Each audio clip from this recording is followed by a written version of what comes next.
පොකුණක් අපිට හම්බ වුණා. අපිට පෑන් බීමට කියාපු පොකුණ රජතුමනි. සගයිනි ඉතින් ඔබලා ඒ පොකුණෙන් පෑන් බිව්වේ නැද්ද? අනේ නෑ රජතුමනි. බීමට කලින් ඔබතුමාට මේ පොකුණ පෙන්වන්න අපි තීරණය කළා. ඒක බොහොම හොඳයි. එහෙනම් යන්කෝ බලන්න. වඳුරු පිරිස රජතුමා සමග පොකුණ ළඟට ගියා. දැන් ඉතින් වඳුරන් සියලු දෙනාම රජතුමා වතුර බොන්න අවසර දෙනකම් නොවිවසිල්ලෙන් බලාගෙන ඉන්නවා. ඉතින් මේ රජතුමා එසේ මෙසේ කෙනෙක් නෙවෙයි කියලා දුවල පුතාලා දන්නවනේ.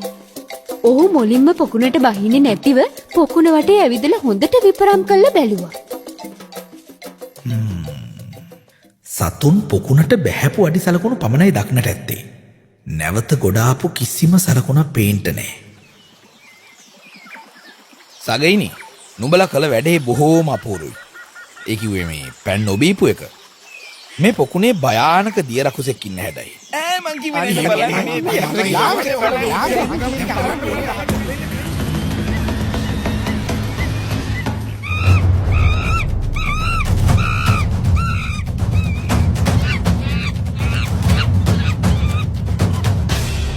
මොකද නුඹලා පිපාසයෙන් බලාගෙන ඉන්නේ?